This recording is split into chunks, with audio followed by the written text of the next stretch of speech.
Ela é nossa amiga, uma amiga minha pessoal e de vários outros que estão aqui, peruana, egressa da UNILA de Relações Internacionais e Integração, mestra pela UNILA também em Relações Internacionais, Integração Contemporânea, Integração da América Latina, né, Integração Contemporânea da América Latina, e agora professora e pesquisadora da Universidade Peruana de Ciências Aplicadas, a UPC, no Peru. Agora eu passo a palavra para a Shirley, que vai apresentar os nossos debatedores e damos início ao evento. Muito obrigado. Ok, muchísimas gracias a Joyson por la presentación y pues quería comenzar nuestra charla de hoy. Principalmente en español, ¿no? Porque el bilingüismo es una práctica muy común en la universidad donde hemos sido formados y también pues ha sido un lugar que tiene y que perdura hasta las iniciativas como hoy en día, ¿no? A pesar de estar en diferentes cantos de nuestra América, hoy día nos volvemos a encontrar.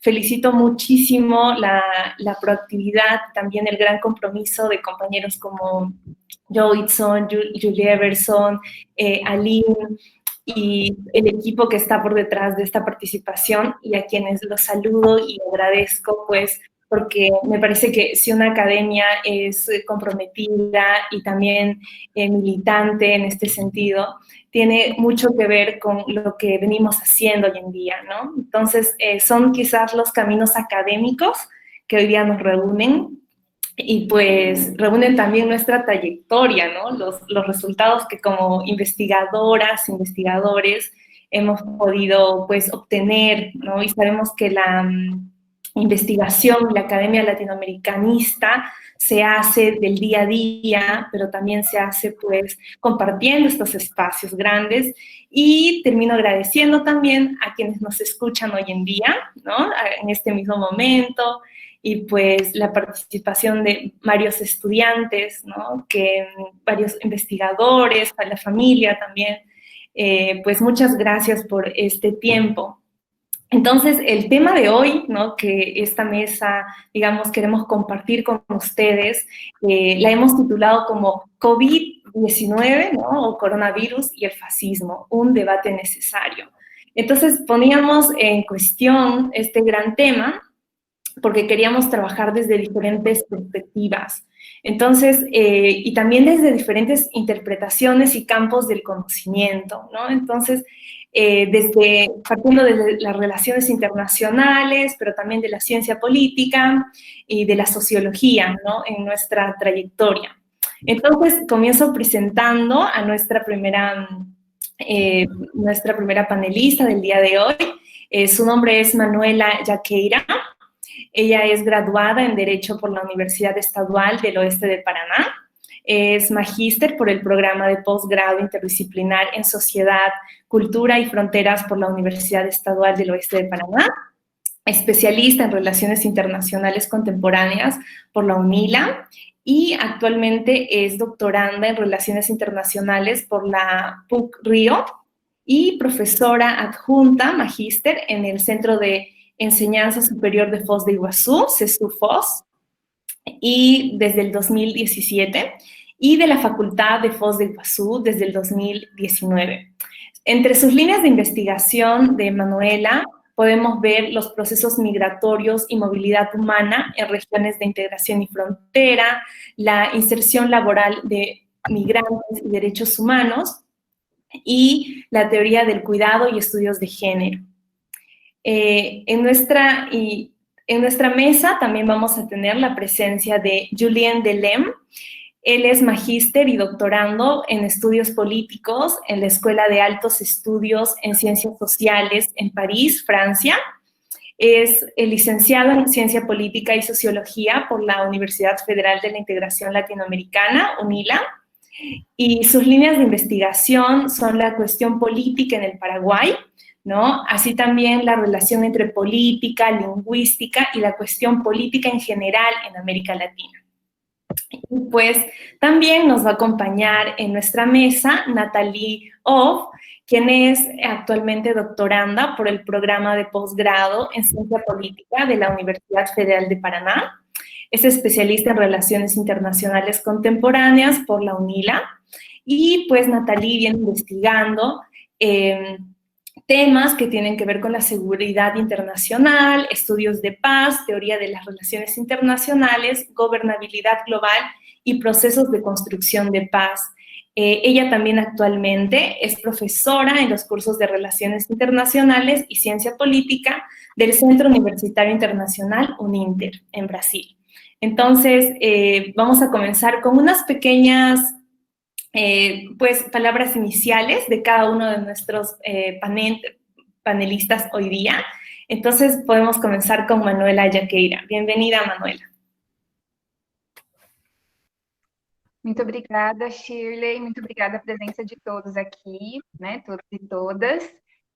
A minha fala inicial é mais para localizar a gente dentro de um contexto histórico do Covid-19 e colocar algumas provocações, não só para os meus colegas, que também são especialistas em alguns pontos que eu vou estar apontando aqui, mas para os demais que estão acompanhando o nosso painel. Então, eu queria colocar para a gente dar uma olhada sobre a questão do Covid-19, as fronteiras, as questões da mobilidade humana, direitos humanos, desde um olhar das relações internacionais. Então, todo esse debate que a gente está tendo desde março. Então, no dia 11 de março de 2020, a OMS ela declarou que o Covid-19, o coronavírus, ele é uma pandemia mundial. Né? Então, desde esse anúncio, gerou várias consequências no âmbito internacional. Desde essa declaração da OMS, muitos países começaram a tomar medidas preventivas referentes ao coronavírus. Algumas delas é a quarentena, o isolamento social, como a gente chama, e diversos países passaram a fecharem as suas fronteiras, também como medidas preventivas. No dia 11 de março, nós temos os Estados Unidos, né, tomando uma medida de restrição de viagens europeias, e após os Estados Unidos, no dia 13, o Canadá também adotou essas mesmas medidas. Então, começa a observar a movimentação dos países de estarem restringindo voos e fechando suas fronteiras. Na América do Sul, né, para a gente chegar mais próximo onde nós estamos, diversos países em março também fecharam suas fronteiras. Inclusive, o Paraguai foi o primeiro país da América do Sul a tomar medidas restritivas referente à quarentena, medidas preventivas de quarentena. Até agora, o Brasil não tomou uma medida nacional de quarentena, né, sendo que os demais países também tomaram a política pública de quarentena e isolamento social dentro do âmbito dos seus países, Argentina, Equador, Peru, Colômbia, né, Uruguai também, todos em março. O Brasil até agora não tomou uma postura nacional. Dentro dessa perspectiva de fechamento de fronteiras, a gente tem a questão de que, ao fechar as fronteiras, as restrições aumentaram, porque só é permitida a entrada de nacionais, as questões de diplomacia e alguns países migrantes residentes. Em meio a tudo isso, o Brasil, em março, né, a gente já tinha até conversado com alguns alunos meus, não queria fechar a fronteira com um discurso, né, do governo federal de que não era possível, de que a legislação não permitia, mas com a pressão dos demais países vizinhos fechando as fronteiras, 2 dias após, o Brasil também fecha as fronteiras e mantém até agora as fronteiras fechadas para migrantes não residentes no Brasil. E toda essas medidas, né, traz um cenário para a nossa região de fronteiras fechadas para não nacionais, né, com exceção dos residentes, dos migrantes residentes. Então, o que este cenário de pandemia, do Covid-19, fronteiras fechadas, nos tem a dizer, nos tem a falar para a gente pensar desde a nossa América Latina, desde a nossa América do Sul, da nossa localidade. Então, nós temos uma crise mundial sanitária, onde os estados estão tendo que repensar as estruturas do sistema de saúde. Então, isso é um ponto, né, que nós temos que pensar. Também nós temos uma crise de mobilidade humana, uma crise migratória, principalmente com o fechamento das fronteiras, porque isso traz as seguintes consequências: dificuldades dos nacionais de serem repatriados e ficarem em condição de migrantes, condições de vulnerabilidades em outros países, tentando regressar aos seus países. Também temos a situação de migrantes que estavam em trânsito a outros países, né, e estavam em trânsito nesses países de passo, que a gente chama, sem chegar ao país de destino. Então, por exemplo, aqui no Brasil, a gente tem até, inclusive, em Foz do Iguaçu, a gente teve uma situação de que tinha venezuelanos em trânsito, né, com pedido de refúgio para a Argentina, e quando chegaram em Foz do Iguaçu, Porto Iguaçu fechou suas fronteiras e eles ficaram apenas com visto de trânsito no Brasil, o que coloca isso numa situação de maior vulnerabilidade. Então, vai gerando uma maior vulnerabilidade para toda essa população migrante que não só se encontra na América do Sul, América Latina, mas no mundo. Então, que tipo de impacto que a gente pode observar que o Covid-19 e a crise sanitária, enfim, todo esse contexto gera para a população migrante? Então, eu coloco aqui que nós temos situações de pessoas retidas na zona de fronteira, sem documentação, a gente tem um aumento da criminalização da migração, a gente tem o abandono do governo e dificuldade da organização civil estar operando, porque também a gente tem a dificuldade da manutenção de recursos para atender os migrantes em tempos de crises econômicas, né? Tempos de austeridade, a segurança humana para a população migrante está em risco.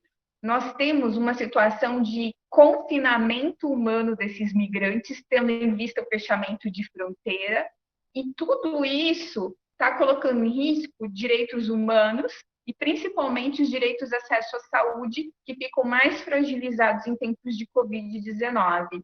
E já encaminhando para o final, né, das minhas provocações, que é só para fazer uma abertura, esse cenário ele tem o que nós observamos nesse cenário de coronavírus, de Covid-19, o maior controle dos estados nas fronteiras. Isso também vai estar refletindo as medidas sanitárias no interior desses países, como decretos de toque de recolher ou toque de queda, a questão da quarentena, como cada estado faz a gestão dessa quarentena, os fechamentos de comércio e o questionamento, né, se o Estado não está violando os direitos humanos e liberdades individuais, porque isso vem faltando sempre no nosso dia a dia. Será que nós temos nossas liberdades e garantias individuais sendo violadas por esse Estado, que está agindo em nome da proteção, né, da saúde coletiva? Mas também a gente tem que pontuar aqui nesse contexto, a gente tem algo maior a ser pensado, que é a precariedade do sistema de saúde, que não é capaz de atender a demanda de uma pandemia e da saúde coletiva, e também os direitos humanos, que a gente precisa pensar que são direitos conquistados, mas são direitos provisórios.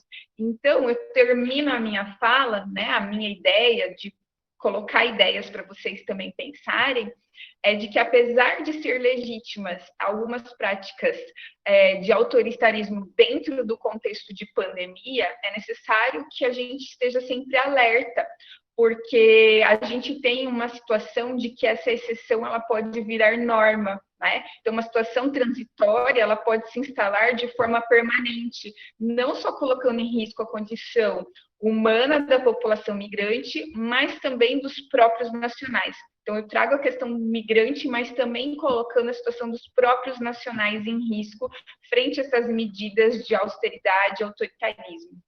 Obrigada. Ok, muchas gracias, Manuela, por tus palabras introductorias. Para tener, digamos, una idea general, ¿no? Hoy día atravesamos un contexto de incertidumbre, ¿no? En muchos temas y también, pues, grandes dilemas, ¿no? Dentro de, por ejemplo, de la Organización Mundial de la Salud, como Manuela nos señala, y también los datos que este organismo internacional reflejan, como los 8 millones, ¿no? Más de 8 millones de personas infectadas con esta enfermedad y lamentablemente, pues, más de 440,000 personas que ya han perdido la vida, ¿no? En este escenario, los países de América Latina que se encuentran mucho más golpeados por esta pandemia, pues son Brasil, México, Perú, Chile, ¿no? Entre los 4 primeros. Y pues podemos ver que en la región son más de 1 millón de infectados y lamentablemente 43,000 fallecidos por causa de esto.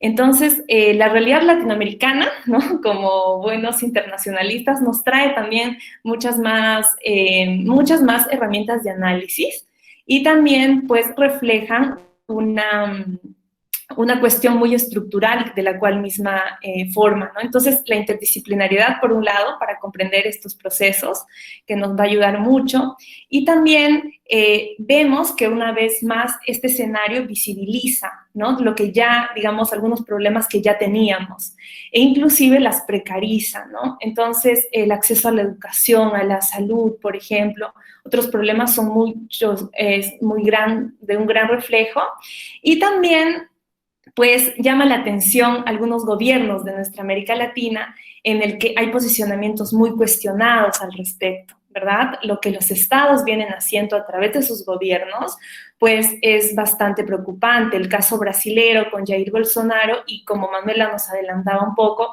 esta falta de políticas públicas, digamos, contundentes, ¿no? Si comparamos con países como el que vengo, que es el Perú, que se ha tomado de una seriedad mayor al respecto, ¿no? Claro que con sus matices, con sus limitaciones y todo lo demás.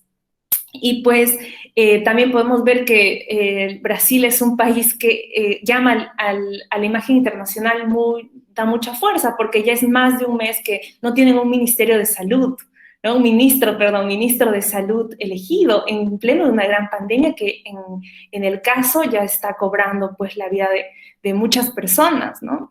Entonces, pues también tenemos este escenario con el levantamiento de grupos a favor y en contra de la democracia, ¿no? En el escenario brasileño específicamente, con el grupo de los, por ejemplo, de los 300 del Brasil, ¿no? Quienes se han hecho llamar como organización de derecha, ¿no? Autodenominados ellos mismos.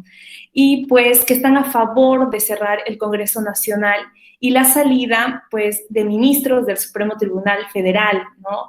Lo que, digamos, preocupa también a la región, considerando que el retorno a la democracia o todo lo que hoy día hemos conseguido como democracia es muy joven en América Latina, pero también hay muchos procesos que van en contra de lo poco o nada que hemos conquistado en este espacio, ¿no? Y pues podríamos enumerar muchas más vicisitudes al respecto, ¿no? Y también una gran provocación por parte de los académicos, analistas, militantes, activistas también, con el retorno o digamos del fascismo o la expresión del fascismo en América Latina, ¿no? Este término como muy amplio, que va a ser uno de nuestros ejes de análisis del día de hoy, y pues también las miradas, ¿no? Desde dónde partimos. Entonces, quizás con esta breve introducción también para como ubicarnos, invitamos a Julien Delem que nos pueda pues compartir, ¿no? Sus palabras iniciales, sus perspectivas, ¿no? Entonces, adelante Julien, bienvenido.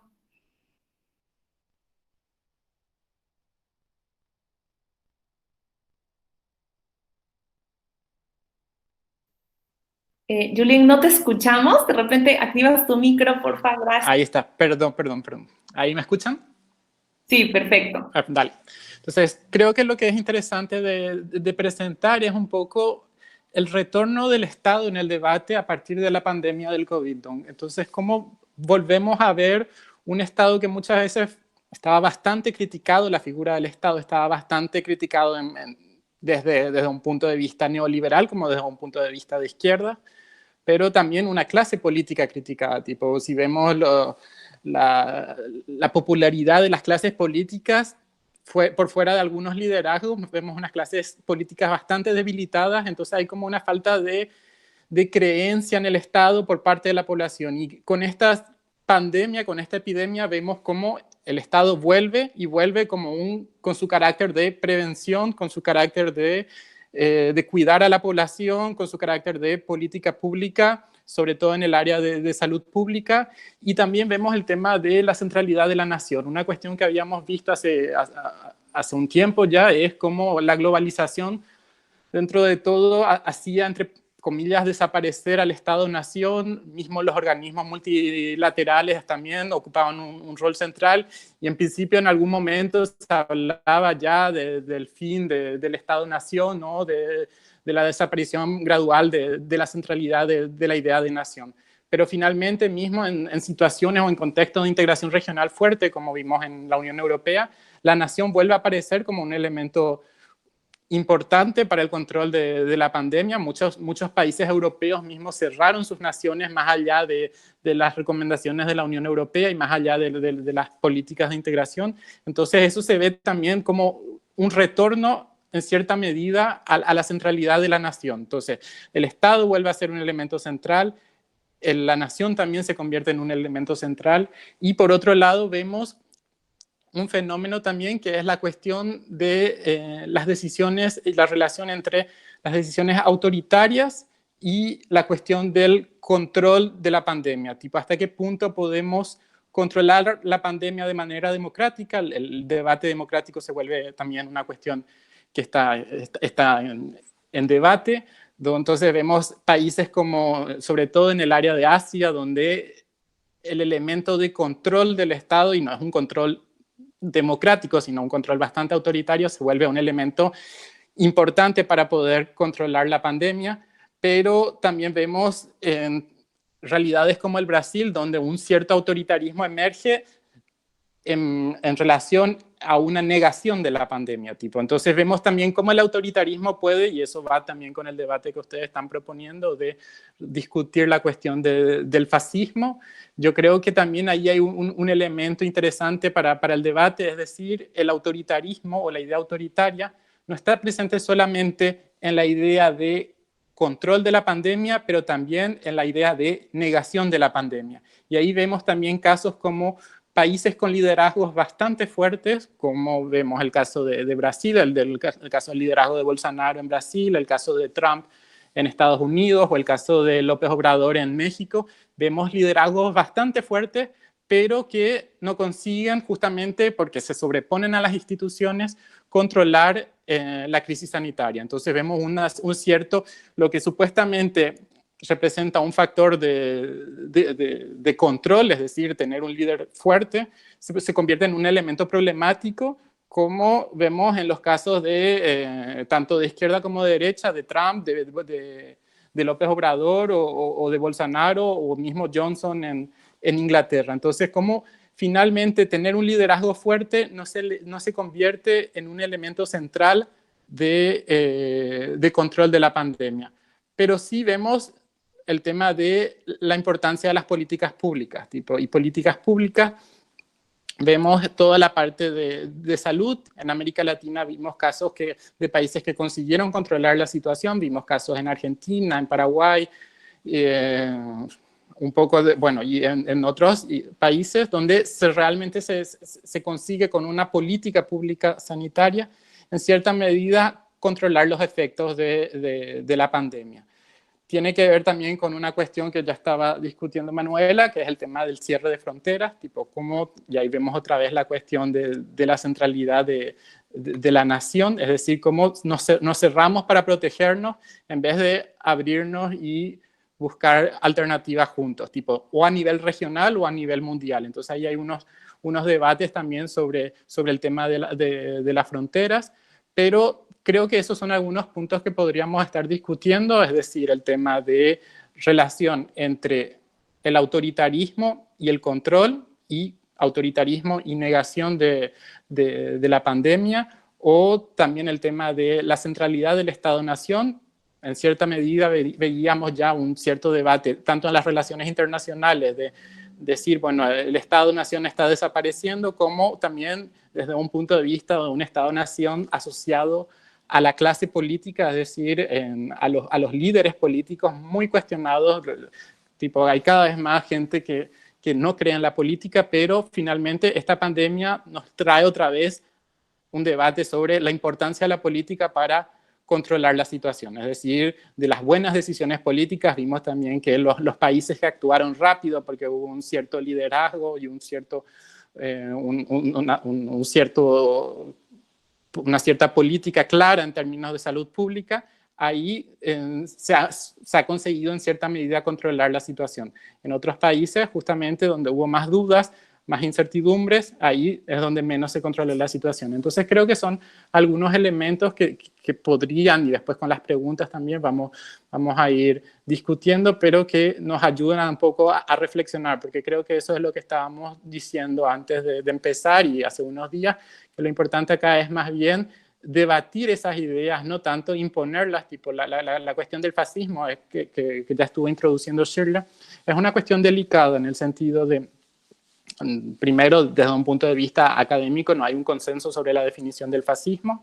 Tipo, tenemos a una Hannah Arendt que solo definió el fascismo a partir del nazismo y del estalinismo, no encontró otros modelos por fuera de esos dos casos. Entonces, ¿cómo podemos discutir el fascismo en este contexto si no hay un consenso tampoco sobre la definición? Sí podemos ver algunos rasgos del fascismo ya en el caso brasilero, pero no podemos llegar a un punto que es un elemento central del fascismo, que es la cuestión totalitaria.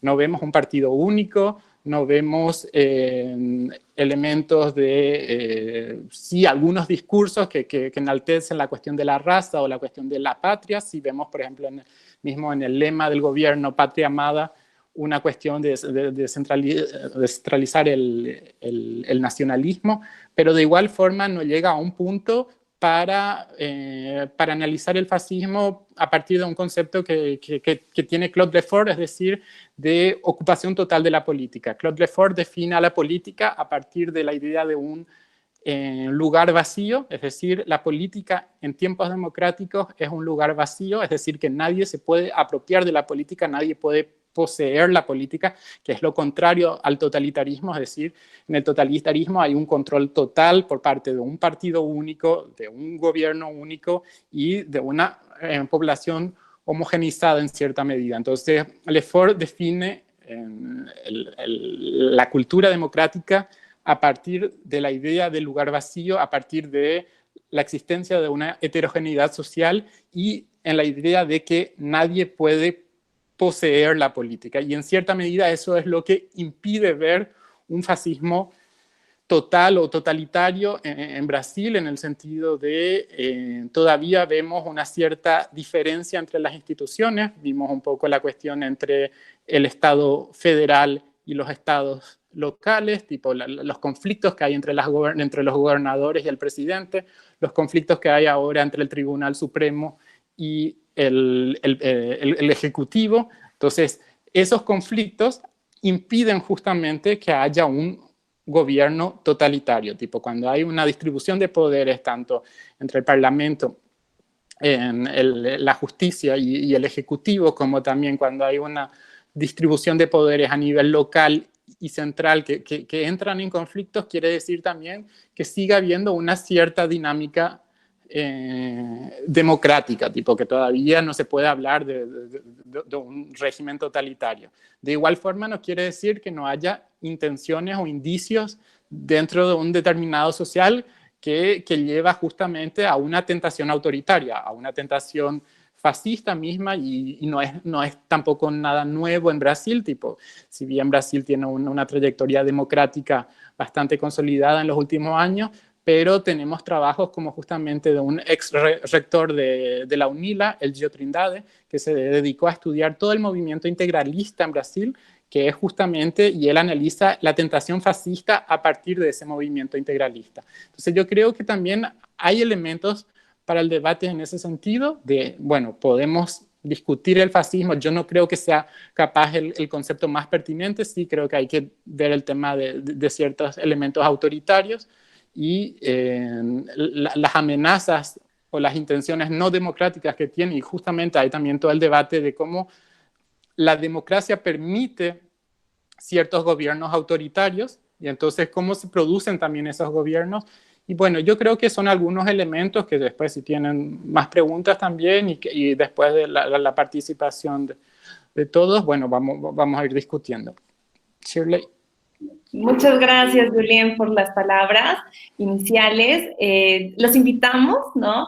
Para que puedan dejar también las preguntas que puedan ir surgiendo por quienes nos escutam. Convidamos vocês para que possam escrever as perguntas que tivessem, tá? No chat ali. E a gente vai resolvendo elas quando vamos terminar, né, o próprio debate, tá? E pues vamos a terminar en ese sentido. Vamos a dar pues espacio también para nuestra tercera panelista, que es Nathalie Off. Entonces, te escuchamos, Nathalie, con unas palabras iniciales. Muchas gracias. Adelante. Olá, pessoal. Primeiro, queria agradecer o convite, agradecer os colegas. Acho que é sempre importante a gente estar aqui fazer esse tipo de debate. Eu acho que é mais importante ainda tendo em conta todo o projeto no qual a gente foi formado. Eu acho que trocar as nossas experiências e as nossas análises sobre esse momento é fundamental. Dito isso, vou tentar não ser muito demorada, mas o meu propósito aqui é fazer duas provocações quanto ao momento que estamos vivendo.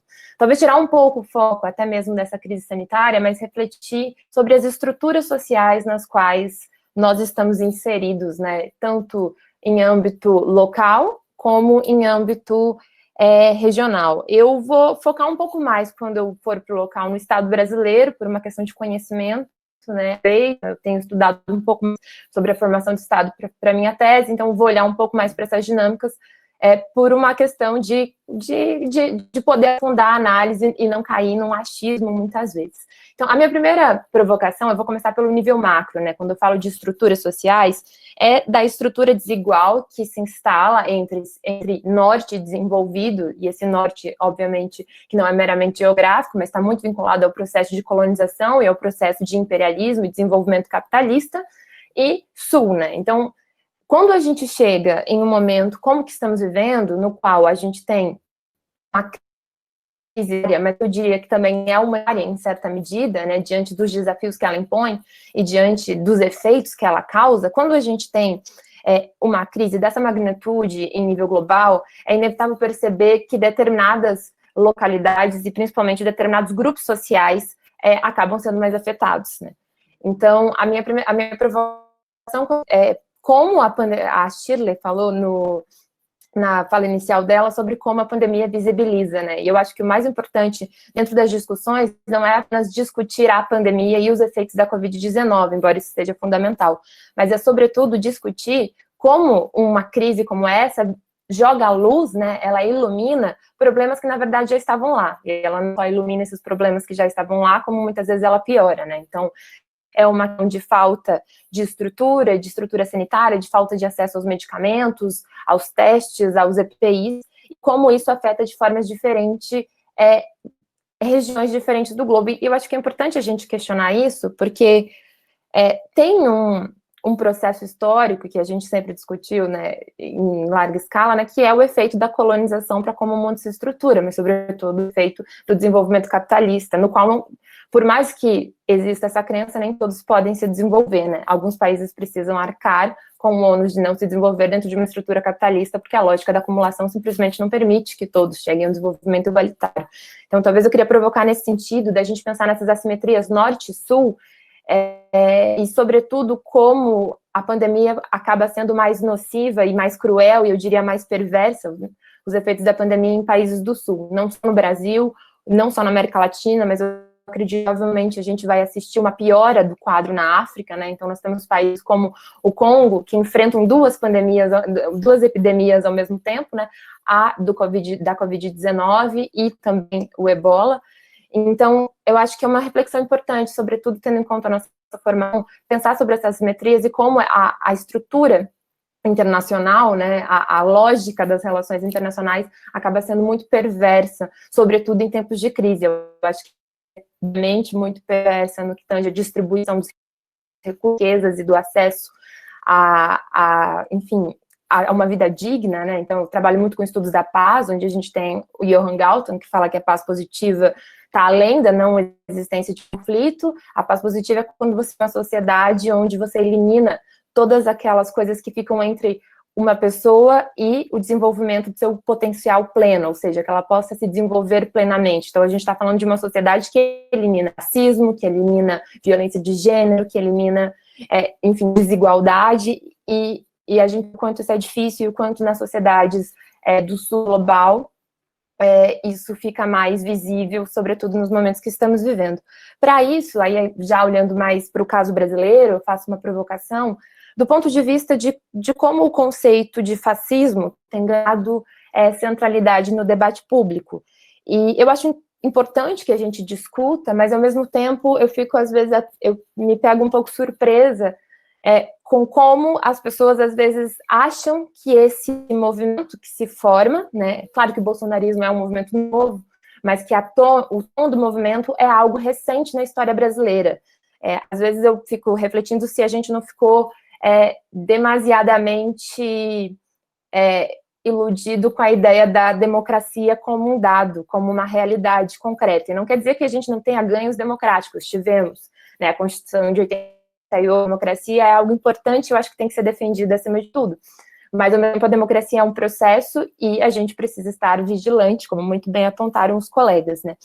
Então, e eu digo isso por quê? Porque eu acredito que o autoritarismo, né, e talvez, não sei se seria o autoritarismo como um regime político, mas totalitária, né, então o autoritarismo enquanto regime político em certa parte da história do Estado brasileiro, mais o autoritarismo enquanto uma racionalidade, uma mentalidade, ele está presente na história brasileira em toda a formação do Estado, e eu acredito que a gente apenas está revisitando, eu acho que ele, como eu posso explicar? Eu acredito que o autoritarismo é um sociológico, e quando eu olho para o Bolsonaro, e quando eu olho para o Bolsonaro, eu consigo compreender da onde ele surge, do ponto de vista de que ele não é uma mera invenção política, ele está muito mais ligado com as raízes da composição da nossa sociedade. E por que eu estou dizendo isso? Primeiro porque a gente tem um Estado que constrói a sua integração a partir de políticas altamente repressivas contra a sua própria população. Então, o Estado brasileiro se forma a partir, sobretudo, de guerras internas.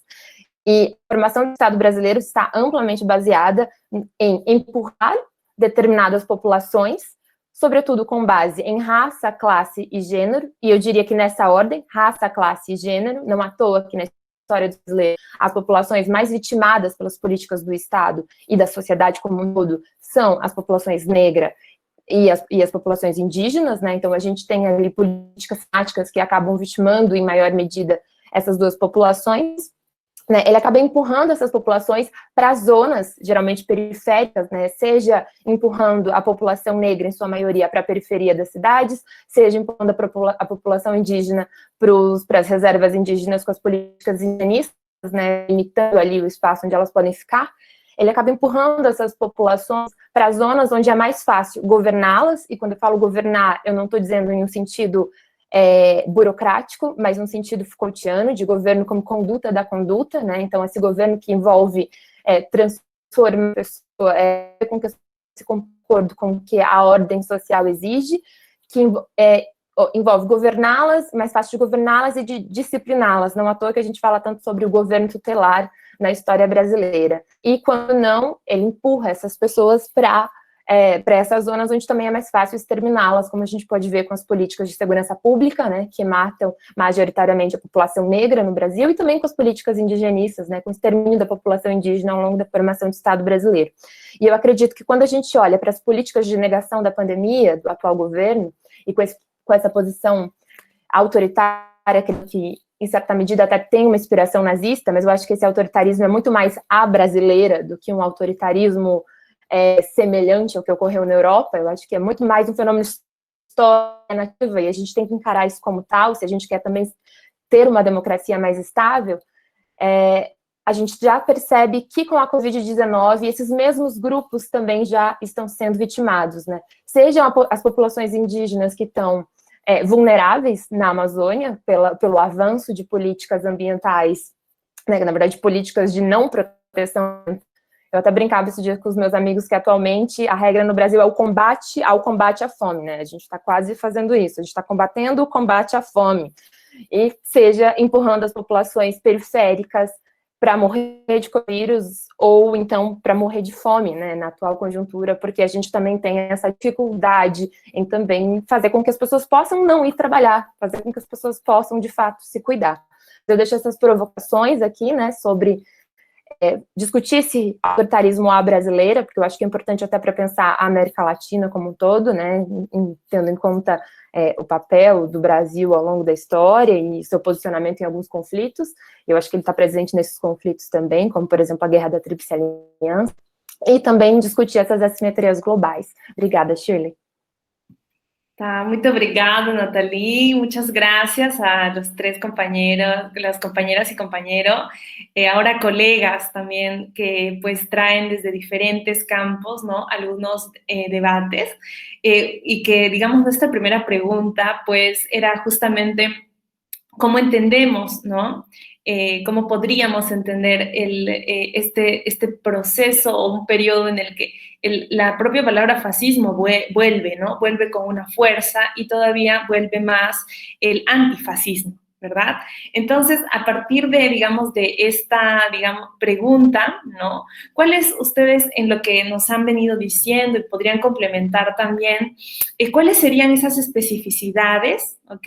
O características en el escenario latinoamericano, ¿no? Que de repente no han nombrado o me gustaría que nos puedan compartir al respecto, ¿no? Y también, pues, explicarnos por qué es que como acá, por ejemplo, una de las preguntas en el chat nos dice, ¿no? Que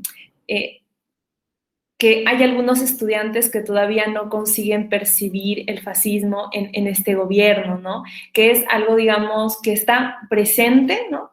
Pero también hay como presencia de un antifa, ¿no? Y un antifascismo en ese sentido muy grande. Entonces, si no hay fascismo, pero hay un antifascismo. Entonces, vemos que hay como diferentes perspectivas, ¿no? Entonces, me gustaría que nos puedan ayudar con esos elementos, ¿ok? Complementando de repente en algunas de sus intervenciones lo que nos han venido diciendo. Entonces, adelante, Manuela, te damos la palabra. Bem, eu não sou especialista em ciência política nesse recorte, né? Mas eu acredito que alguns elementos que a gente pode pensar que talvez venham a confundir a interpretação, né, desses estudantes referente ao que está acontecendo é que nós, aqui no Brasil, a gente está sendo bombardeado com fake news, não só no Brasil, mas o Brasil sofre com uma questão mais complicada e esses discursos anti-ciência, né, anti-educação, de deslegitimar a fala de professores, pesquisadores e da própria ciência, e aí é difícil a gente chegar para um estudante e tentar mostrar determinados fatos históricos que venham a se repetir, retomar, de repente, contextos lá do golpe de 64, do período de ditadura militar, e contextos que venham refletir o que nós estamos vivendo hoje, em 2020, porque eles estão imersos nessas desinformações das redes sociais e das fake news, o que acaba prejudicando. E eu concordo no sentido com os colegas da dificuldade da gente tecer um posicionamento acadêmico referente se de fato a gente está vivendo um fascismo no governo do Bolsonaro ou não, tendo em vista que às vezes parece que se a gente afirma isso, a gente reduz ao simplismo, né? Até do próprio discurso da extrema-direita, de que toda pessoa que é contrária à política do Bolsonaro é petista, ou é comunista, ou é socialista, né? Então, eu acho que isso é um pouco do medo que nós da academia temos de afirmar determinados posicionamentos, bem como o Gillian falou, até porque não é um conceito pré-definido, mas eu acredito que é preciso apontar esses... como posso dizer, essas austeridades, esses autoritarismos do governo e mostrar isso não é normal, isso não é um posicionamento democrático. Mas eu vou deixar a fala para os especialistas em ciência política e mais tempo para eles, que eu acredito que eles possam aprofundar melhor no assunto. Obrigada, Shirley. Ok, muchísimas gracias, Manu. Adelante, Julian, te escuchamos. A ver tu micrófono. Perdón. Okay. Como estaba ya diciendo hace en un inicio, yo no creo que sea tipo, no, creo que es muy difícil basarnos en la idea de fascismo para definir la situación brasileña. Tipo, sí considero que hay algunos elementos del fascismo que están presentes, tipo algunos elementos autoritarios sobre todo, tipo, y por eso creo que hay una cuestión sobre el autoritarismo que está mucho más interesante analizar, y el autoritarismo en el sentido de la instalación de un cierto miedo dentro de la población con la diseminación de fake news, como decía Manuela, pero también la diseminación de una estrategia de comunicación también. Si vemos un paralelismo con los regímenes fascistas, un elemento central del fascismo es la comunicación, es decir, de instalar una propaganda oficial, y en este caso capaz no es a partir de la radio o la televisión, sino es a partir del WhatsApp. Tipo, si vemos cómo en Brasil se controlaba la comunicación desde las fake news a partir de las redes sociales. Por otro lado, igual lo que para mí hace un elemento central del fascismo es la idea totalitaria. Y es en ese punto donde no podemos hablar de fascismo en Brasil, en el sentido de todavía no hay un régimen totalitario. Hay elementos que podrían llevar a eso, si por ejemplo los militares asumen la postura del gobierno y se suprime los otros poderes, tipo ahí sí ya podríamos en cierta medida encaminar hacia un modelo, pero mismo las dictaduras en América Latina no fueron consideradas como regímenes fascistas, tipo sí, dictaduras militares, autoritarias, violentas, violación de derechos humanos, pero no hasta llegar a un punto de un cierto partido único, que es un elemento central, salvo algunos casos, otra la cuestión de la discriminación, tipo la cuestión racial también, de violencias raciales.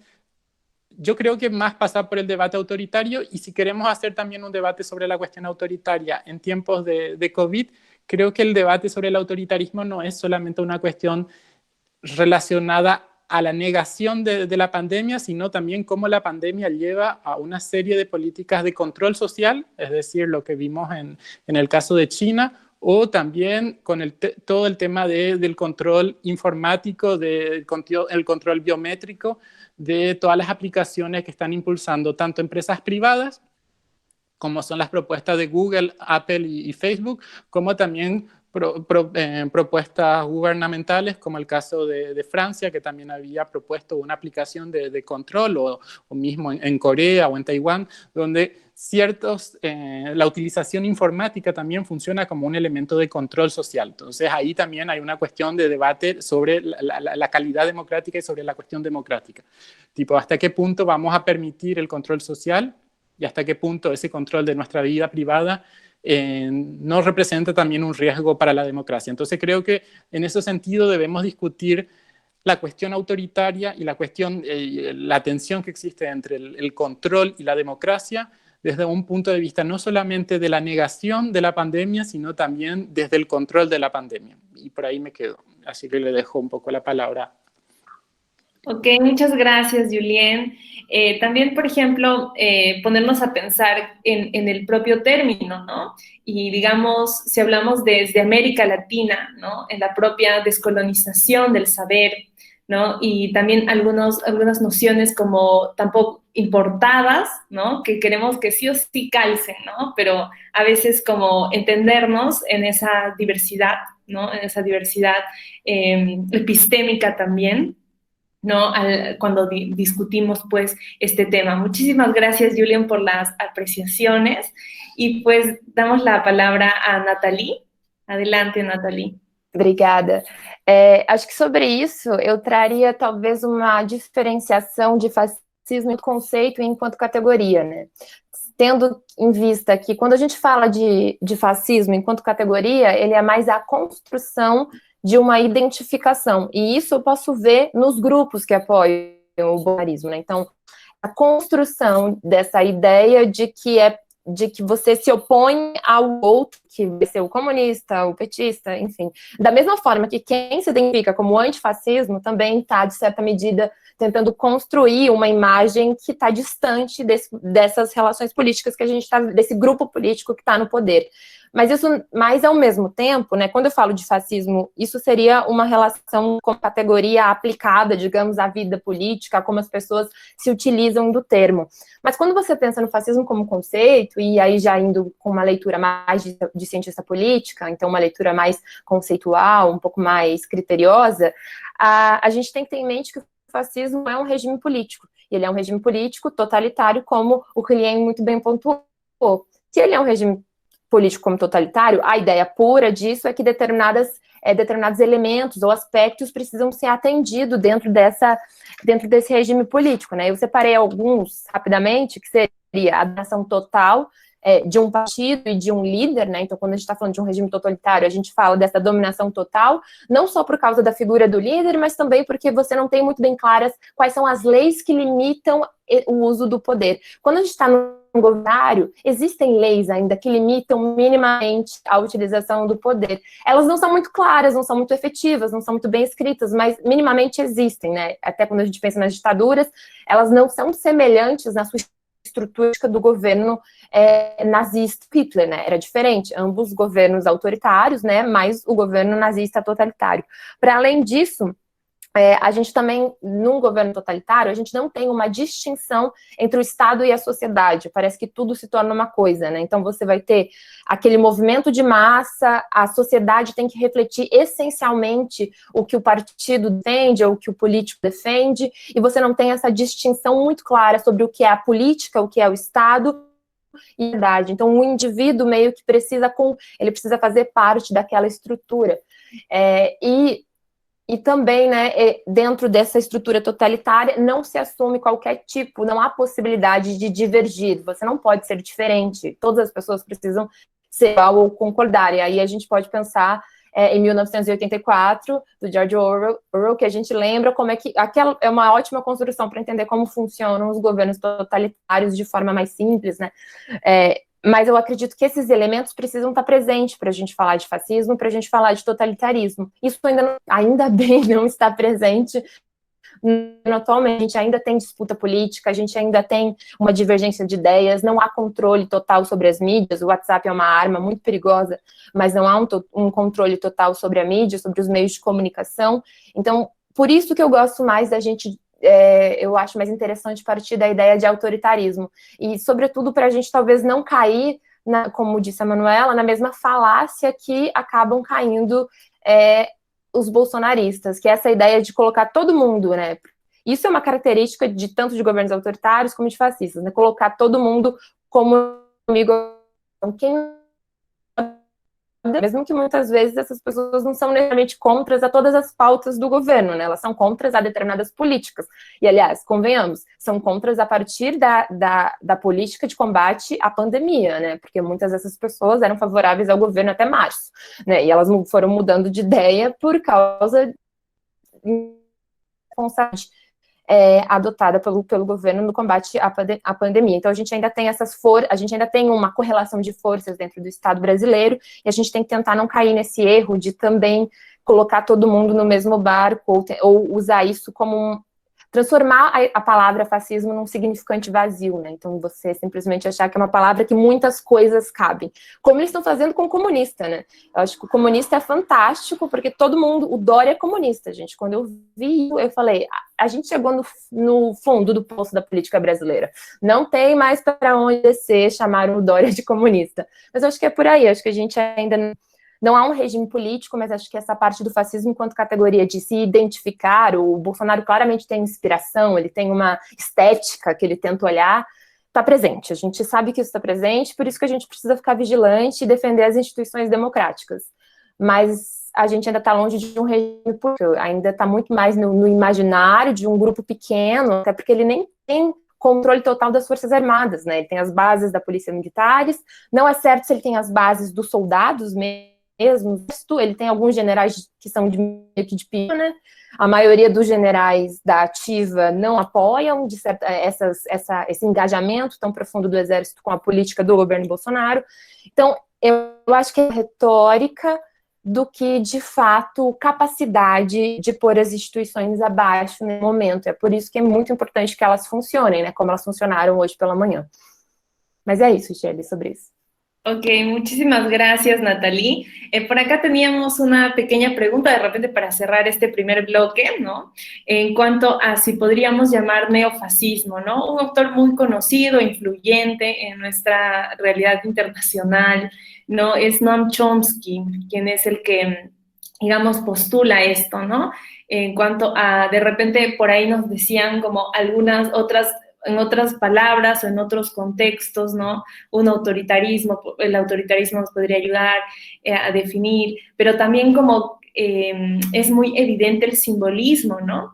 Los simbolismos que aparecen con la figura de Bolsonaro, por ejemplo, tomando leche y no sé, entonces como que hay como una vuelta al pasado, ¿no? Y digamos, como que algunas de las percepciones, ¿no? De repente, y también, pues, ustedes nos van ayudando a comprender la complejidad que eso implica, ¿no? Que va mucho más allá de ello. Entonces, no sé si alguno de los tres, o de repente los tres, algún voluntario para esta pregunta, ¿no? Del neofascismo, de repente complementar algo más. Y teníamos una pregunta de Joyson. Entonces, no sé si la va a hacer el compañero o podemos pasar a que nos puedan responder.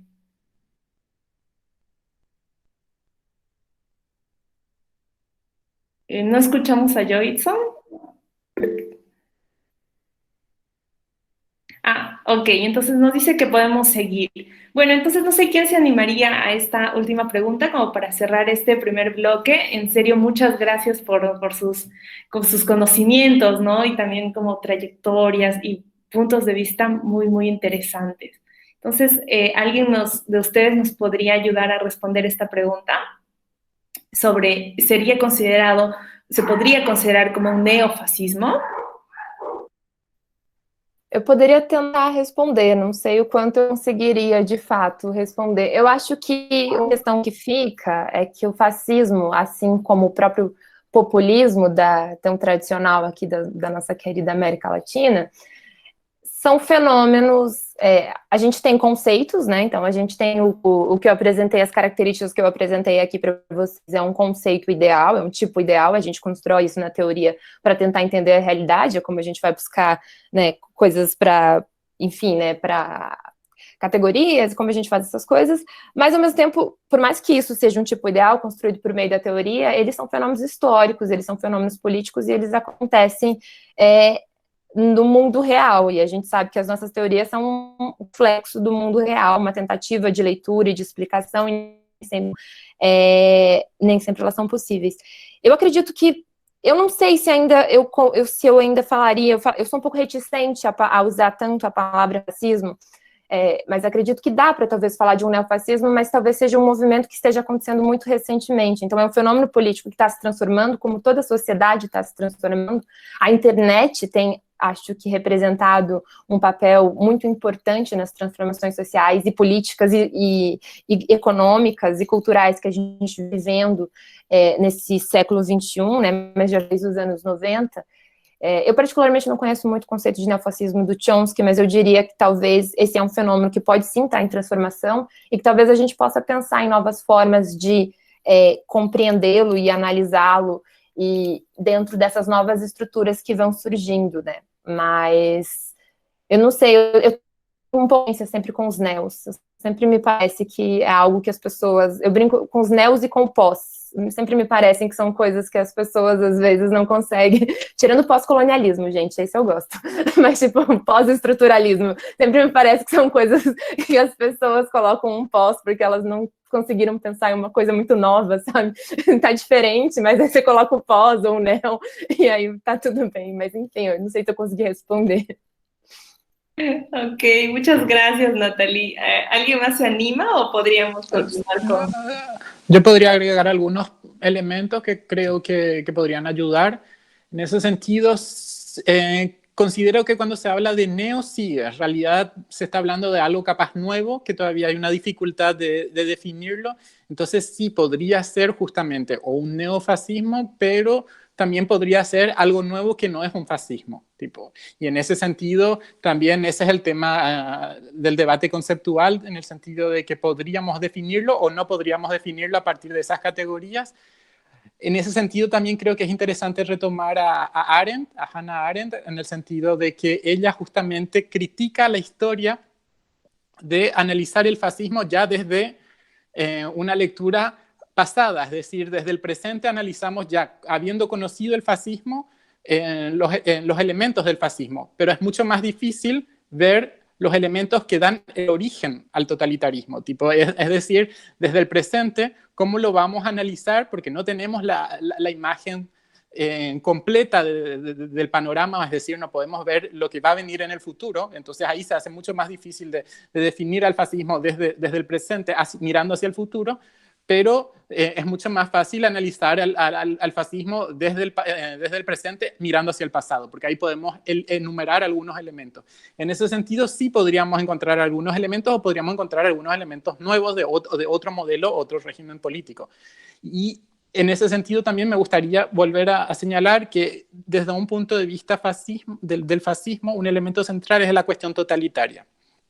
Y cuando hablo de cuestión totalitaria, vuelvo a mencionar la idea de Lefort, es decir, es la cuestión de que es un control total de la política, es decir, no hay una persona o un partido o un Estado controla la totalidad de la política, no hay espacio a la oposición, no hay espacio a otros poderes, y es por eso que Lefort habla justamente que la definición de una política en tiempos democráticos es un lugar vacío, es decir, la política es un poder que nadie puede controlarlo, que nadie puede apropiarse de ese poder.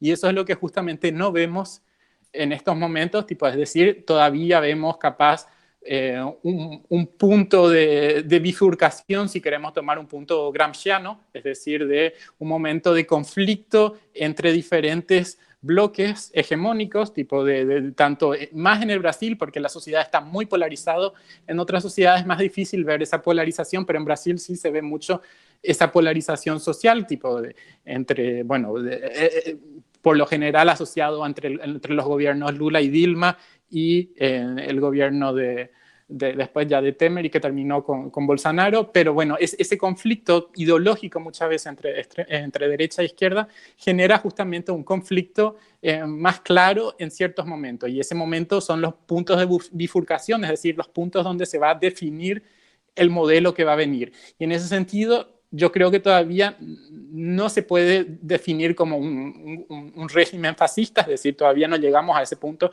Como he dicho, sí se puede ver algunos elementos que permiten identificar al fascismo, es decir, ciertas conductas sumamente autoritarias contra medios de comunicación, contra otros poderes, tipo vimos justamente que hoy renunciaba el ministro de Educación después de sus intervenciones y críticas al Tribunal Supremo de Justicia. Entonces, esas conductas autoritarias de exaltación a los militares, de exaltación al nacionalismo, sí son elementos que representan al fascismo, pero no son los únicos, y ahí es donde hay que también somatizar, y hay que ver también si no hay otros conceptos como la idea de populismo, como decía Natalie, tipo que podrían ayudarnos a entender, es decir, más allá de su ambigüedad, el populismo es un fenómeno que vemos mucho en América Latina, pero también estamos viendo ahora en gobiernos como los de Trump, los de Johnson,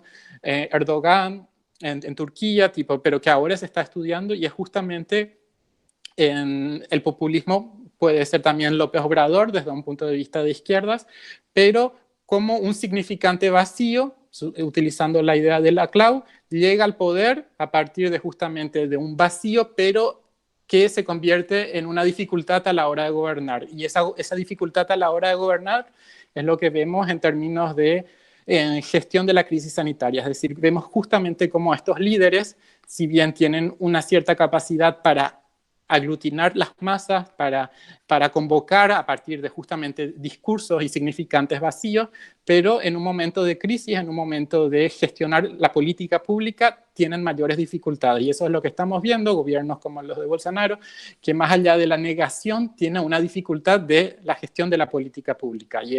Y eso tiene que ver también con la confrontación a las instituciones, porque el populismo tiene que pasar justamente por su confrontación en las instituciones. Hay autores que defienden justamente que esa confrontación permite romper con cierto conservadurismo de las instituciones, es decir, permite la transformación porque se realiza una ruptura, pero al mismo tiempo genera ciertas dificultades como las que se puede ver ahora, que una crisis sanitaria que se mezcla con un cierto populismo, después puede llevar a una cierta crisis de liderazgo y de crisis política, como se está viendo ahora en Brasil, y por qué no también, pero no es únicamente en una crisis económica, tipo, más allá de que el discurso negacionista se propuso como justamente una tentativa de salvar la economía, se da cuenta que más allá de la negación, finalmente la economía no se salva con el discurso.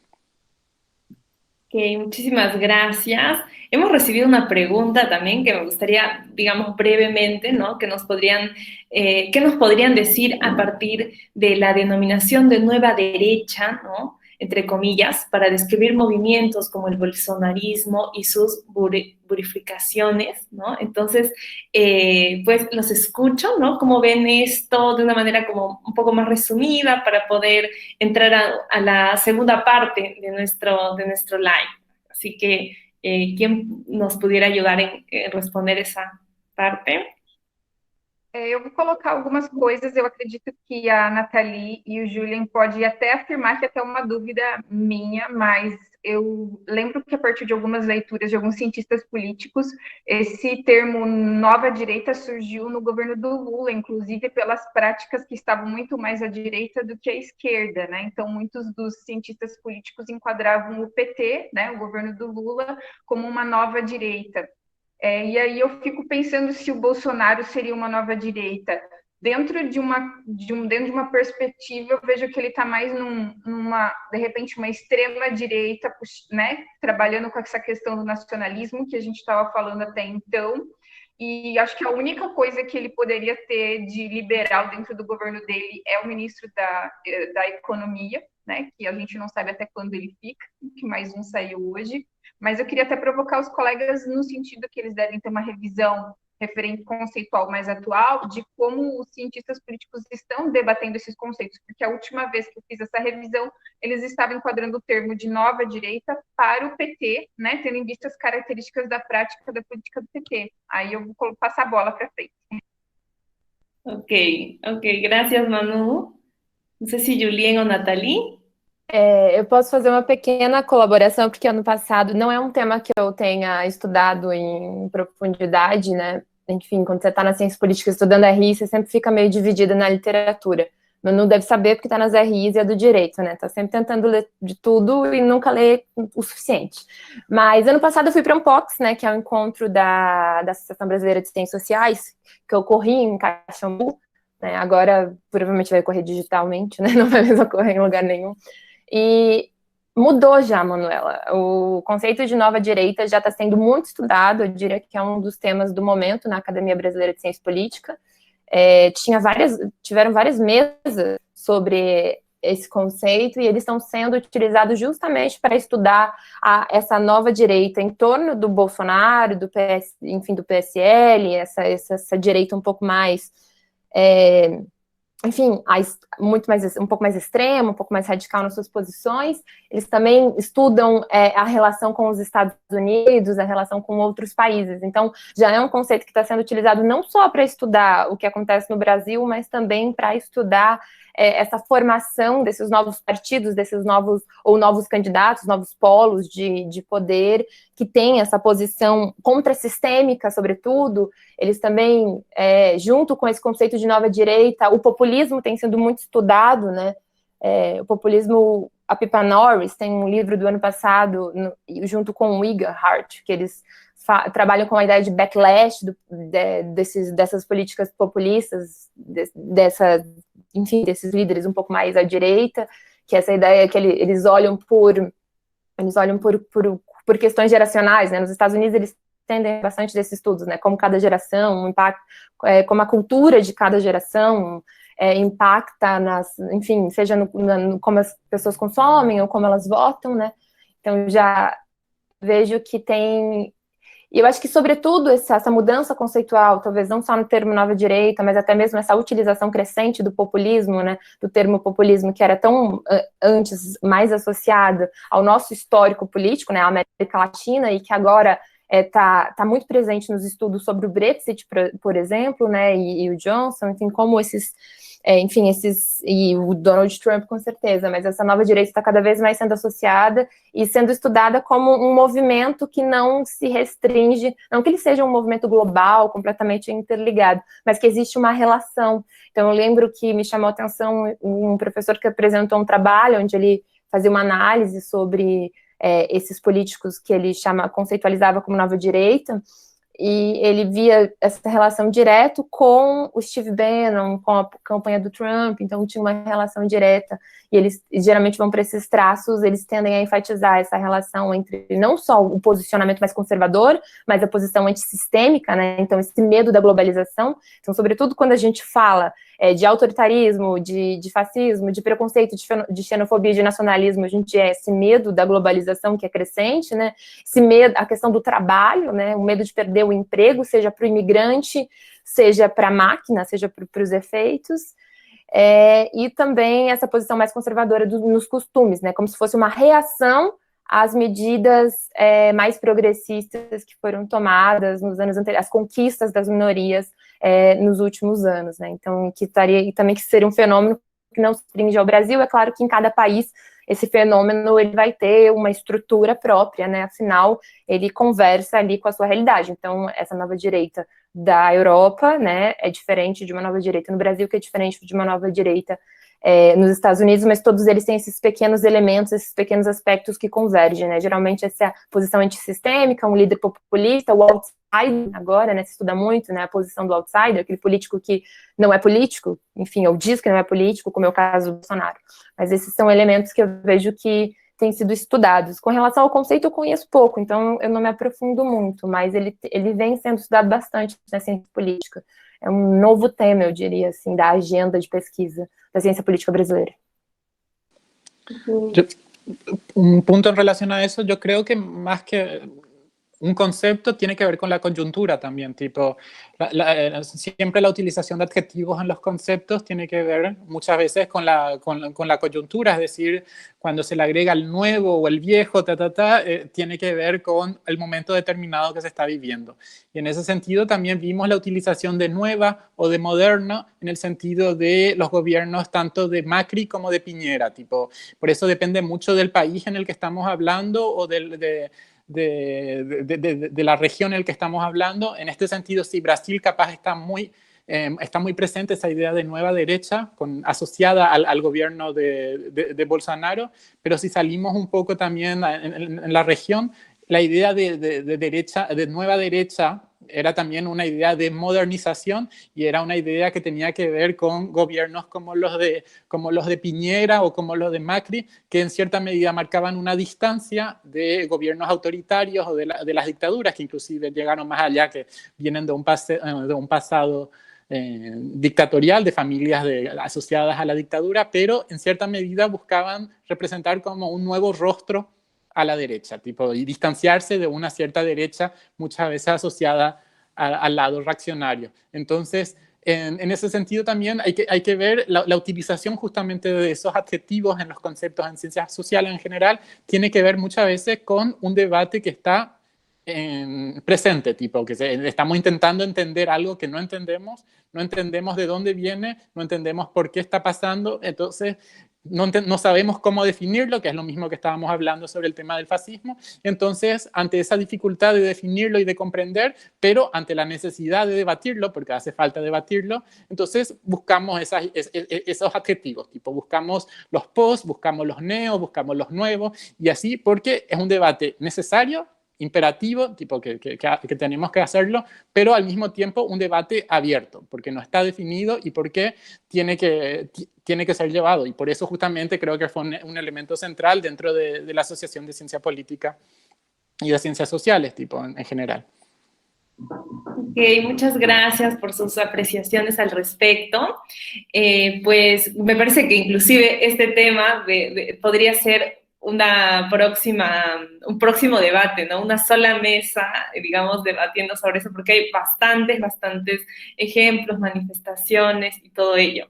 Bueno, quería pasar a esta, digamos, a otra pregunta también que han como ido acompañándonos al respondernos, pero me gustaría que nos expliquen, que puedan compartir con nosotros, ¿no? En un análisis muy general, ¿no? Cómo evalúan esta actuación de los estados latinoamericanos, ¿no? Mediante la pandemia, y específicamente también cuál sería el impacto de la OMS en los países de la región, ¿no? Entonces, por ejemplo, sabemos que Estados Unidos, por ejemplo, se ha retirado de la OMS. ¿Esto tiene una repercusión a nivel latinoamericano? Sí, no, de repente. Entonces, me gustaría que nos puedan compartir esos abordajes, ¿no? Y pues sigan haciendo sus preguntas, ¿no? Que las iremos respondiendo. Muchas gracias. Bem, referente à atuação dos estados latino-americanos e a pandemia, eu não posso falar sobre o contexto todo geral, né? Até porque eu não conheço todas as realidades, mas um contexto desde a Tríplice Fronteira, onde a gente tem mais incidência sobre essas questões do Paraguai, Brasil, Argentina, e a gente está mais ligado ao que está acontecendo, eu observo bem que a gente tem posturas do governo onde geram crises dentro da pandemia, uma crise política, que é o caso brasileiro, de todas essas assimetrias, de todas essas questões que a gente já comentou, mas também pela falta de atuação do governo brasileiro de uma forma nacional, federal, de uma atuação em conjunta, de um debate e de uma forma uniformizada. Então, isso acentua uma crise e gera ainda uma descredibilidade, não sei se porque às vezes eu misturo meio português e espanhol e saem umas palavras estranhas que não existem, mas desacredita o governo, desestabilizando mais ainda, né, por essa não atuação, a minha perspectiva mostrando um ponto bastante fraco, porque você observa nos discursos essa necessidade de que a população espera uma postura e essa postura não tem. E em contraposição a isso, nós temos o Paraguai e a Argentina, cada um com as suas particularidades, mas que os governantes venham tendo apoio da população e tendo uma imagem positiva frente à sua postura perante a pandemia, né? A gente tem um presidente da Argentina, o Fernandes, que cada vez mais tem aumentado, digamos assim, o seu apoio da população frente a todas as medidas, inclusive estendeu a quarentena, tem tomado várias medidas para controles e questões econômicas. O Paraguai também, que inclusive você observa os noticiários, não vou falar muito, porque o Júlio está aqui, ele pode falar mais, apesar de eu morar no Paraguai, eu acredito que o lugar de fala é dele, mas você observa que com bastante surpresa, no início, pelo menos, dessa postura, tendo em vista que antes estava tendo algumas repercussões não tão positivas referente ao governo, mas você observa que esse cuidado com o humano, e falando a economia, nós pensamos depois, mas vamos pensar nos humanos, e reconhecendo também as fragilidades do sistema de saúde, que é isso que o Brasil não faz, parece que ele não reconhece a fragilidade, que ele não vai dar conta da pandemia, e os números estão aí, né, e não toma uma medida, e o que abre espaço para os governos locais tomarem as medidas, mas o que de alguma forma também é negativo, porque você não tem uma política nacional, uma política uniforme, então cada um faz a sua maneira. E uma questão interessante que eu colocaria, só para a gente pensar dentro dessa postura, é o governo municipal de Foz do Iguaçu, que, pressionado pelas medidas dos países vizinhos, medidas nacionais, né, que vem de cima, tomou uma postura de começar a ter uma política de controle da pandemia mais alinhada aos países vizinhos do que a postura nacional, que foi bem interessante, porque logo que o Paraguai fecha a ponte, isso eu posso dizer porque eu sou professora em Foz e moro em Cidade do Leste, quando o Paraguai fecha a ponte, rapidamente o prefeito se reúne e já faz a retomada de suspensão das aulas, fechamento do comércio e começa a discutir uma série de políticas municipais de preocupação com o coronavírus. Então, isso tem incidência, né, nessa região de fronteira, mas eu vou ficar mais referente a isso.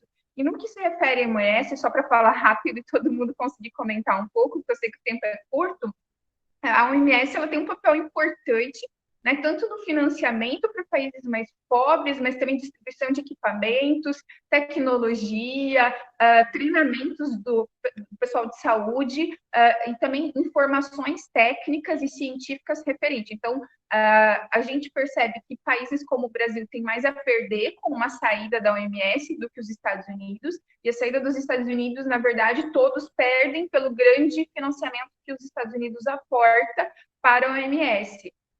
Só que a saída dos Estados Unidos, eu vejo assim como muito mais aliada a um discurso do Trump, até para maquiar todas as outras coisas, e ano de eleição, do que necessariamente uma saída efetiva dos Estados Unidos, porque tem que ser aprovado pelo Congresso. Então, não é o presidente, ele pode diminuir os aportes para a OMS, mas não necessariamente sair sem aprovação do Congresso. Diferente do Brasil, que vai se alinhar a esse discurso, mas ao Brasil ele representa muito pouco o financiamento que ele repassa à OMS, e nós temos muito mais a perder, porque a gente tem dívida com a OMS, a gente recebe tecnologia, recebe treinamento, recebe informações, inclusive tem dívidas referente a vacinas, então a gente tem muito mais a perder a saída, inclusive de perder um possível acordo, tratado de compartilhamento de tratamento para o Covid e vacina, do que nesse momento os Estados Unidos, até porque eu já tinha comentado algumas vezes com alguns colegas que os Estados Unidos, eles têm a capacidade intelectual e científica para sozinhos produzirem a vacina para a sua população, né? Diferente do Brasil, que a cada vez a gente sabe que é mais difícil, a gente está lutando para manter a ciência ativa, cada vez a gente perde mais recursos. Hoje a gente já perdeu a pasta na CAPES da sociologia e mais um monte de... Tem que até olhar como é que ficaram as pastas das ciências humanas, mas muito provável que a gente vai estar lado a lado ali das ciências naturais, que a gente está perdendo espaço, não só nas ciências sociais, mas enfim, a gente observa que está se enfraquecendo a pesquisa e a ciência no país. Então, qual é a nossa capacidade de produzir vacina nesse exato momento no Brasil, sem esse apoio e um acordo e uma cooperação internacional com a OMS? Então, eu vejo assim, bastante preocupante esse alinhamento, que seja só no discurso, pelo menos, do Bolsonaro, né, ao Trump, do que realmente os Estados Unidos. Mas eu vou passar a palavra para os colegas para não ficar falando muito e depois a gente pode discutir mais. Ok, muchísimas gracias, Manuela. Vamos el pase a Julien. Adelante, Julien. Sí, en ese sentido creo que a nivel regional lo que vemos es, por un lado, que no hay un modelo claro, tipo, y no hay el modelo exitoso tampoco, porque vemos en algunos países que en cierta medida intentaron hacer todo la política de cuarentena, una política estricta, y que fueron muy afectados. Otros países que estuvieron en el negacionismo, obviamente el negacionismo, como fue en el caso de Brasil o de México, les afectó muy fuertemente. Tipo, en los dos casos, esa posición inicial del gobierno de negar la pandemia tuvo sus consecuencias, y ahora vemos justamente con los números, que muchas veces los números no dicen todo, pero en cierta manera permiten tener una radiografía de la situación. Pero al mismo tiempo vemos casos como el de Perú, que en cierta medida tuvieron una política muy clara y una política pública de cuarentena y de confinamiento estricto, pero igualmente fueron muy fuertemente atacados. Tipo. Por otro lado, sí vimos que Paraguay en ese sentido capaz es un elemento interesante, porque fue, como no sé quién decía, si fue Natalie o Manuela, que fue el primer país en cerrar sus fronteras de la región, y justamente el cierre de fronteras en cierta medida tuvo una consecuencia de control de la pandemia, tipo, más allá de que Paraguay estructuralmente tiene poca comunicación con el resto del mundo, tipo ya por una cuestión histórica mismo, pero de igual forma ese cierre de fronteras permitió en cierta medida, y no solamente eso, con un acompañamiento por un lado de políticas públicas sanitarias, es decir, más allá de que hubo muchos problemas de corrupción, hubo una cierta política pública clara, definida, que permitió controlar la situación. Eso, por otro lado, tiene su cara menos bonita, que es toda la situación de los migrantes, es decir, justamente el gran problema que tuvimos fueron ese sector que de por sí es uno de los sectores más postergados, que justamente es el sector que sale del país en búsqueda de trabajo y que estando fuera del país se queda sin trabajo, no consigue retornar, y cuando consigue es justamente para quedarse, ustedes lo conocen bien, en 4, 5 o 6 días en el Puente de la Amistad sin poder entrar en el país. Después, una vez que entraron, tuvieron que pasar la cuarentena de 15 días como mínimo, porque algunos se quedaron más en los albergues, y ahí justamente Paraguay hasta ahora tiene 1.300 casos, y de los 1.300 casos que tiene, 900 de esos 900 vienen justamente o de Brasil o de los albergues. Tipo, hay justamente una confusión ahí, tipo, porque no se tiene muy claro hasta qué punto la contaminación se dio dentro de los albergues en el proceso de traslado, es decir, en el puente, en los buses, o ya vinieron desde el extranjero con el virus. Entonces, justamente ahí hay todo un debate, porque justamente ese sector más postergado, ese sector migrante que sale a trabajar para ganarse el dinero y mantener a su familia, es otra vez sobre el que recae toda esta situación de la crisis sanitaria. Tipo. Entonces, eso también es un elemento, pero a su vez, en ese sentido, los números hablan. Tipo, si no hubiese habido ese flujo migratorio, en Paraguay hasta el momento hubiese tenido menos de 100 casos, tipo, porque muchas veces otra vez los casos que hubieron son a partir de los nexos con esos migrantes. Entonces, ahí hay todo un debate que hacer desde un punto de vista de control epidemiológico y las consecuencias que eso tiene en términos de derechos humanos también, porque justamente el tema de ingresar a su nación es un derecho, creo, y entonces justamente cómo y ahí vemos otra vez el debate sobre cómo el control social, la necesidad de control de la pandemia nos lleva muchas veces a tomar políticas antidemocráticas o antiderechos humanos, tipo, y eso también es un debate que tiene que ser realizado. De por un lado, ver, bueno, los efectos, tipo, en realidad, tipo, ahora estamos empezando la tercera fase de la cuarentena en Paraguay, tipo, la gente tipo, ya emprende su actividad económica laboral en su mayoría, salvo las grandes concentraciones de más de 30 personas, pero de igual forma, eso que permitió el éxito entre comillas, del modelo, recae sobre la postergación de un sector que históricamente siempre fue renegado, tipo, que fue el sector que tuvo que salir del país para poder trabajar, y que nuevamente ahora es el que en cierta medida es negado el ingreso. Ok, muchas gracias, Julien. Nathalie, te escuchamos. Certo. Vou ser bem rápida, eu acho que os colegas já falaram muitas coisas. Eu chamaria atenção talvez para 2 pontos, né? O primeiro, quando a gente pensa a nível regional, é nessa integração latino-americana, né? Então, nos últimos anos, a gente vem assistindo esse processo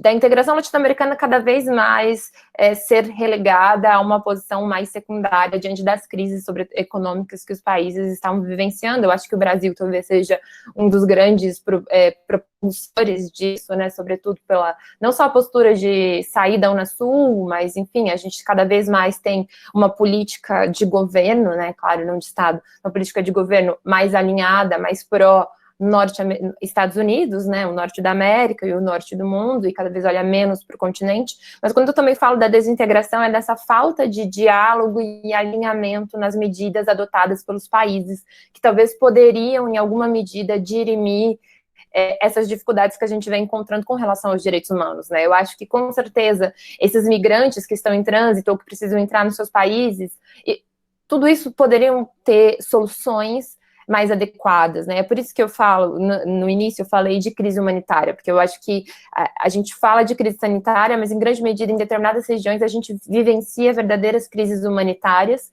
e muitas delas poderiam ser melhores geridas do ponto de vista regional da América Latina, se houvesse uma melhor comunicação, uma maior troca de informações entre os estados, e eu imagino que isso aconteça em algum grau, mas eu acredito que se a gente tivesse se a gente tivesse seguido naquele projeto de ampliar e aprofundar a integração latino-americana, a gente talvez poderia ter dado respostas mais adequadas a esse momento, mais coletivas, né?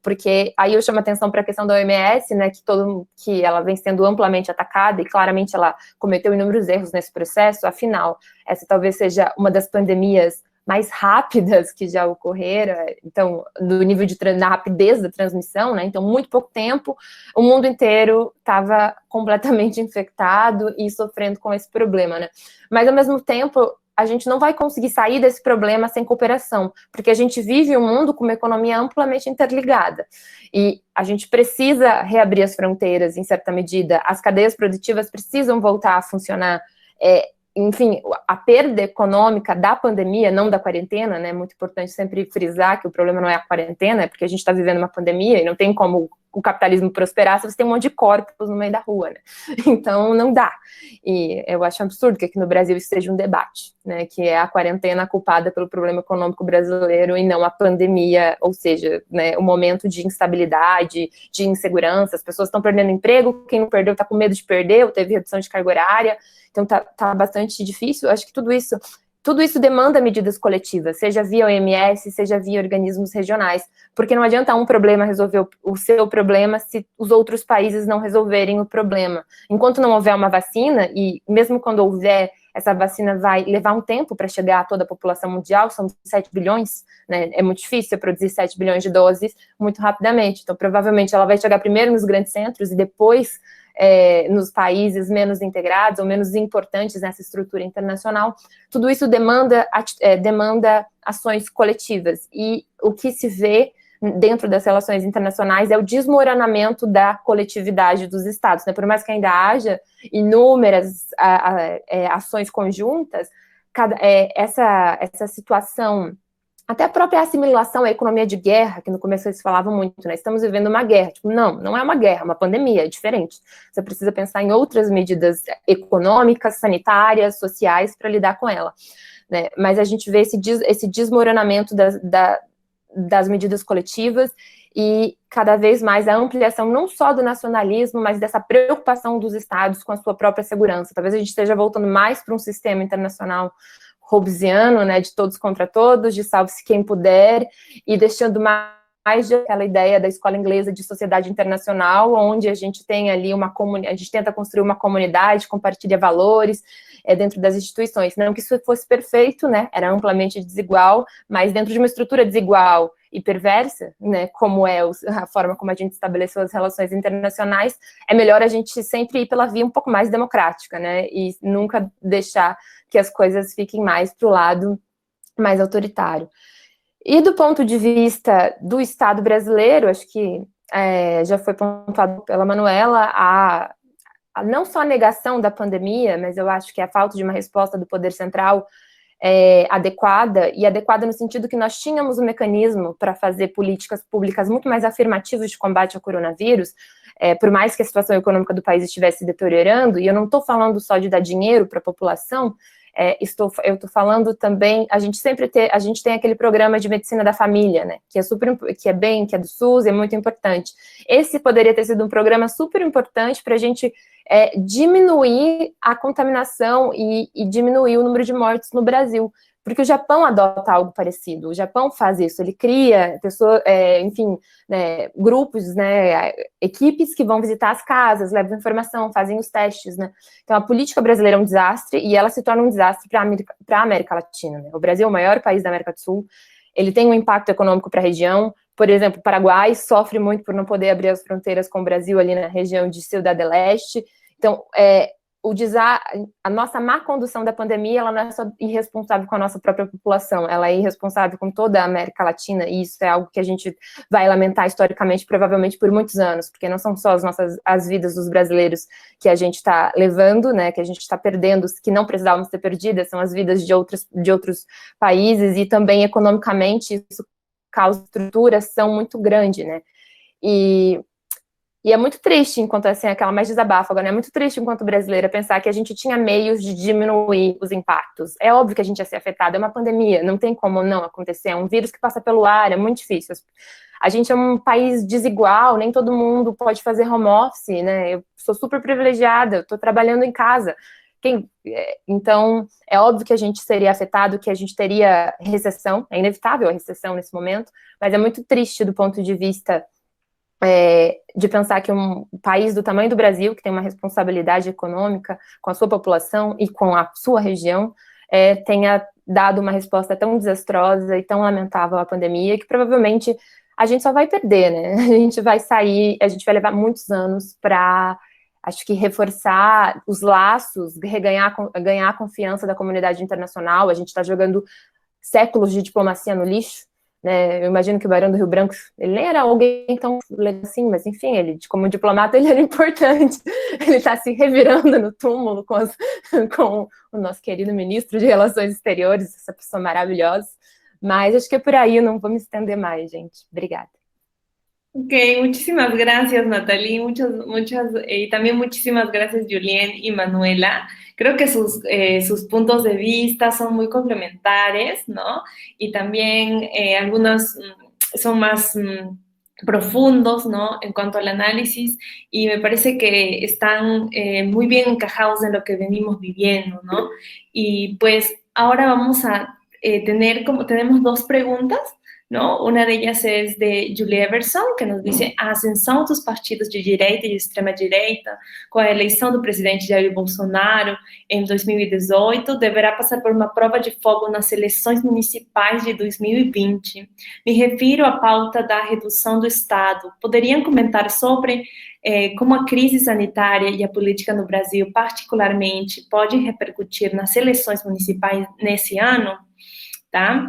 E a outra pergunta, que é da Aline, recentemente temos observado muitos movimentos como o termo fascismo, professor antifascista, LGBT antifascista, artista antifascista, ou seja, mesmo que do ponto de vista acadêmico, acerca do que seja esse fenômeno em termos conceituais, poderíamos utilizá-lo do ponto de vista político, no sentido de mobilização social, pois é o que temos observado. Então, eu acho assim que a segunda pergunta também ia com as minhas, né? Como é que a gente explica esse antifascismo, esse anti-autoritarismo, nesse caso, poderia ser, né? Poderia mudar, talvez, não sei.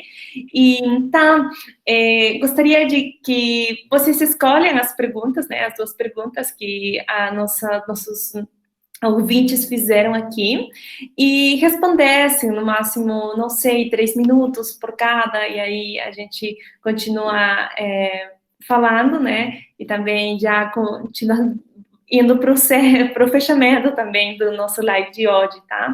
Então, por favor, Manuela, obrigada. Obrigada, Shirley. Então, eu vou falar um pouco sobre as questões das eleições, que eu estou acompanhando um pouquinho mais, e, enfim, deixo o movimento antifascista para os colegas que já vêm construindo todo o aporte teórico aqui no nosso debate.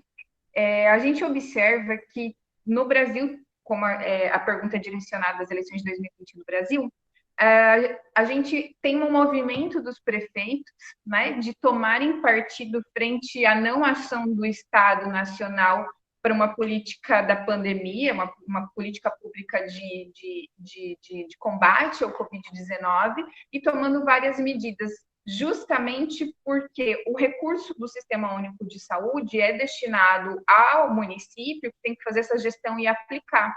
Então, a falta de agir faz com que os prefeitos tenham que agir para mostrar resultados para essas eleições que já estão batendo a porta.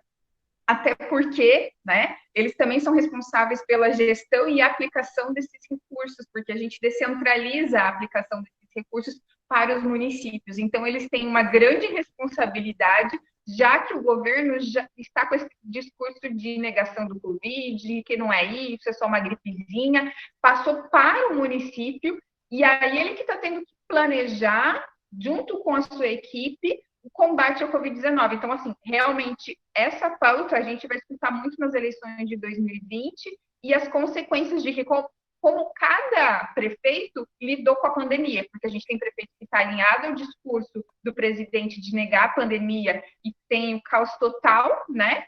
Inclusive, a gente observa que está vindo à tona várias questões de corrupção na rede de saúde, falta de investimento nos últimos anos, então isso fica muito latente também de questionar a postura dos últimos 3 anos e meio desses prefeitos, do que fizeram com a saúde, que não era tão latente, sim, quando surge essa pandemia, onde é mais necessário, cadê todo o investimento, cadê tudo aquilo que estava sendo feito?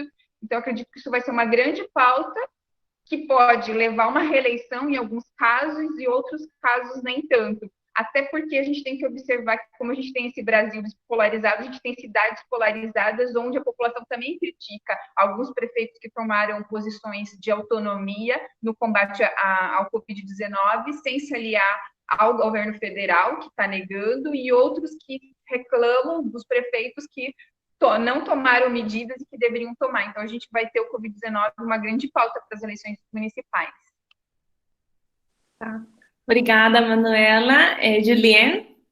Sí, yo creo que un ejemplo para responder a las dos preguntas es justamente Estados Unidos, porque Estados Unidos pasa por un lado por el debate antifascista, en el sentido de que el mismo Trump declara como una organización terrorista a los antifascistas, y al mismo tiempo tenemos las elecciones que se acercan. Y el problema, y creo que por ahí vi que Aline también hizo una aclaración en relación a su pregunta, creo que justamente la idea de antifascismo es una idea de un significante vacío, es decir, una idea que permite aglutinar varios sectores, que después puede resultar problemático en el sentido de que, bueno, vamos a ver cómo se articula un PT con un Fernando Enrique Cardoso, cómo se articula con, bueno, mismo había posibilidades de discutir una articulación del PT con Moro, tipo, hasta qué punto eso puede resultar o no, y hasta qué punto resulta algo problemático, es decir,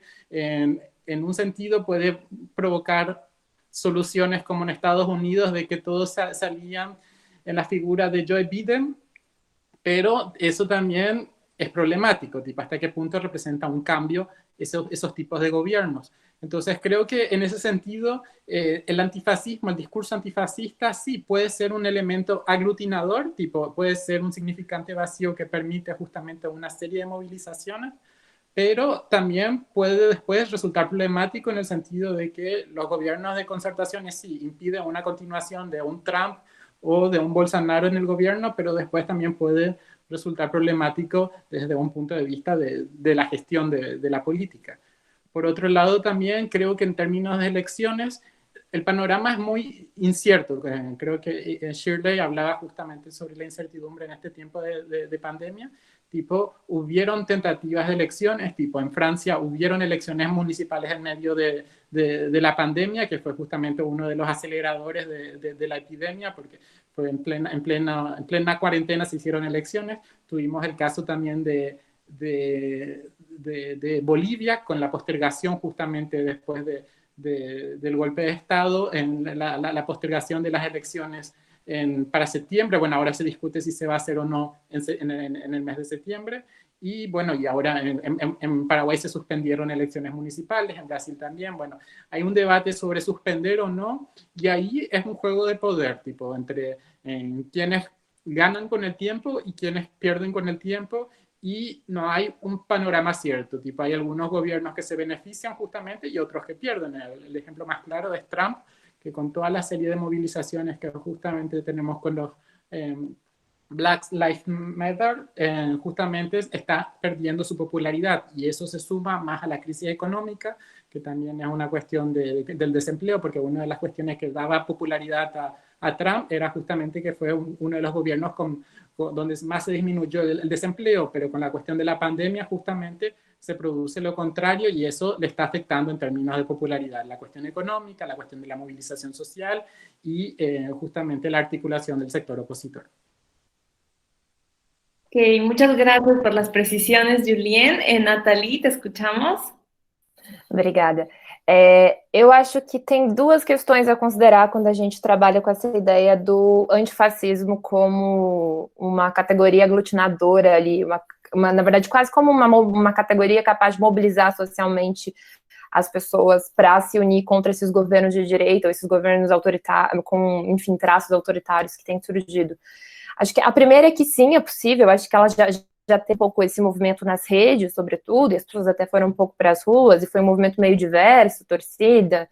Então, eu acho que, de fato, como eu vinha dizendo, quando eu falo de fascismo como conceito, enquanto acadêmicos, temos que ter muito cuidado quando utilizamos e como empregamos. Mas quando a gente pensa nele enquanto uma categoria que pode ser utilizada pelos próprios, não só pelo pesquisador para ver o que é fascismo, né, mas pelas próprias pessoas durante a disputa política, né, dentro do jogo político, ela pode, sim, aglutinar forças, aglutinar grupos que de outra maneira não estariam unidos em torno de um objetivo em comum, que seria, digamos, no Brasil, né, contra o bolsonarismo em 2022.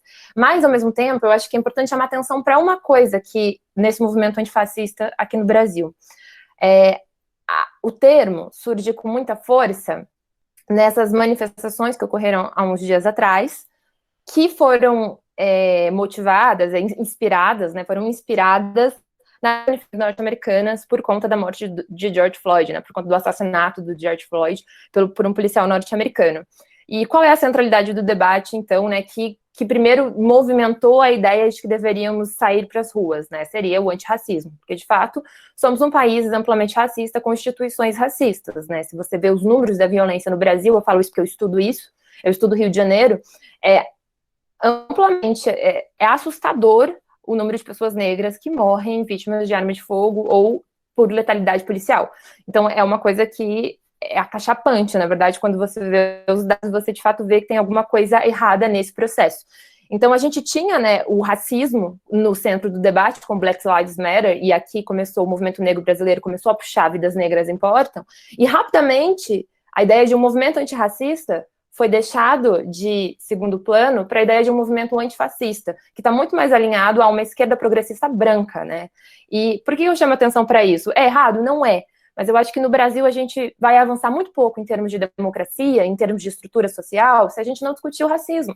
Porque a gente tem um racismo estrutural que dura séculos. A gente tem uma população que, enfim, está relegada, está à margem do Estado, é periferizada, é colocada em zonas pobres, onde é mais fácil você governar, onde é mais fácil você exterminar com políticas de extermínio, com políticas de segurança pública, e isso dura muito tempo. E eu acho que enquanto a gente não discutir, ou talvez colocar até rever as estruturas racistas do Estado brasileiro, e racismo não só com a população negra, mas com os indígenas, porque ao mesmo tempo que a gente tem essa política de segurança pública agora, né, o número de mortes por armas, por policiais, a letalidade policial aumentou em São Paulo e no Rio de Janeiro, agora durante a pandemia, em comparação ao mesmo período do ano passado, que já é preocupado, porque ano passado já tinha aumentado em comparação ao mesmo período de 2018. Então, a gente está matando mais a cada ano aqui no Brasil, né? A letalidade policial está aumentando.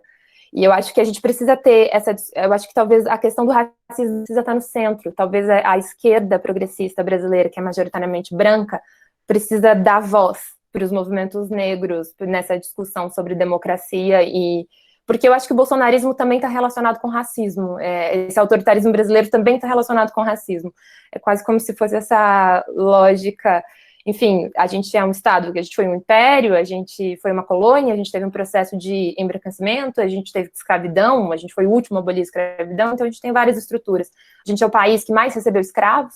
Eu acho que todas essas estruturas sociais que foram se consolidando ao longo dos séculos, enquanto elas não forem discutidas e não revisadas, eu acho que modificadas completamente no Brasil, talvez a gente vai ter sempre um Bolsonaro voltando. Então, por isso que eu me preocupo com não o antirracismo, mas o antifascismo rapidamente ter ganhado o centro do debate dentro da movimentação brasileira pró-democracia. Enfim, eu acho que é uma reflexão que eu faria.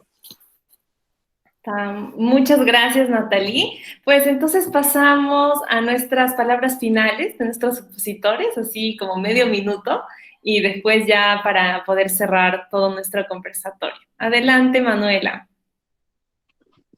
Eu queria só agradecer o convite do Joy, da Aline, de todo mundo, de estar compartilhando com vocês aqui. É muito bom saber, conhecer, na verdade, eu já conhecia a Nathalie, mas conhecer os demais, porque querendo ou não, por mais que eu não fiz a graduação, eu fiz especialização na Unila, então somos todos unileiros, então poder estar aqui compartilhando, aprendendo, ampliando os debates, eu sou muito grata, muito feliz, agradeço também alguns alunos que estão aqui, espero que tenham gostado do debate, que é um debate que geralmente não dá tempo para fazer em sala de aula, então aqui a gente consegue se posicionar mais e aprofundar mais, porque a gente é do direito, então a gente está trabalhando muito mais com a legislação. Então, eu queria agradecer a todos, a organização também, está tudo maravilhoso, muito, muito obrigada, e obrigado, companheiros, por compartilhar essa noite, foi muito boa, muito produtiva. Obrigada a você, Manu. Julián. No, simplemente, bueno, creo que ya dijimos bastante. Simplemente agradecerle a los organizadores, a Joitson, a Aline, a Rocío y a Julie Everson y a la moderadora también, Shirley. Muchas gracias. Y, no, y me parece interesante justamente seguir creando estos espacios de debate y de construcción justamente de esa integración a partir de las ideas. Muchas gracias, Julián. Nathalie? Eu também só queria agradecer o convite, a oportunidade de poder estar aqui dialogando com vocês. Eu acho que é sempre importante a gente... Eu acho que essa iniciativa, na verdade, até elogiar a iniciativa dos colegas, né? Que eu acho que ela é muito, muito importante para esse momento que a gente está vivendo, até por uma questão da gente entender que a gente não está tão longe assim, apesar da quarentena, apesar do isolamento social. Eu acho que foi muito produtiva. Eu sempre gosto de, enfim, de debater os temas e discutir com os colegas, porque eu acho que é assim que se avança em pesquisa científica, em produção de conhecimento e debate público, né, sobre política pública. Então, é só agradecer a todo mundo que está aqui e o convite dos colegas também. Obrigada, gente. Muito obrigada, muchísimas gracias también por la participación, la invitación, la proactividad de nuestros compañeros y compañeras. Me parece que una de nuestras lecciones como egresados y egresadas son estos espacios, ¿no?, que nos unen otra vez, a pesar de estar tan lejos como Julien en Francia, ¿no? Yo en Lima, de repente las chicas por Paraguay, Brasil, pues es así como la integración se vive. Me parece como esa parte de la academia, ¿no?, que nos ayuda a seguir. Entonces, pues muchísimas gracias nuevamente a quienes nos han escuchado el día de hoy. Han sido como 2 horas y 5 minutos discutiendo, ¿no? Y por acá también nuestros oyentes nos mandan muchos saludos, agradecimientos, y pues también profesoras como la profesora Ana Fonseca, ¿no? Y en serio, muchísimas gracias. Seguiremos, ¿no? Y felicidades también, y muchos éxitos en sus caminos, pues, en lo que han escogido como el camino de vida académica, ¿no? Que eso es bastante loable. Todos nosotros tenemos algo en común, que somos profesores, ¿no? Y estamos en esta parte, y pues me parece que hay esperança, ¿no? Muchísima esperança. Tem muita esperança também os estudantes que agora estão nos ouvindo, né? E a gente tem que ocupar esses espaços, né? Essa renovação acadêmica ampla, plural, que debata, né? Que pense, que questione. Eu acho assim que esse é o caminho da educação emancipatória. Não aprendimos a outra educação, eu acho. Tá? Muito obrigada. E agora eu deixo a palavra com o Joy, né? Que vai nos dar umas indicações. Obrigada, gente. Gente, muito obrigado a todos, aos 4 palestrantes, eu ia falar panelistas, o portunhol da Unila volta toda hora, mas muito obrigado a todos os ouvintes, a todo mundo que participou. Acredito que essa foi um evento, um debate extremamente enriquecedor, me deixou muito feliz mesmo.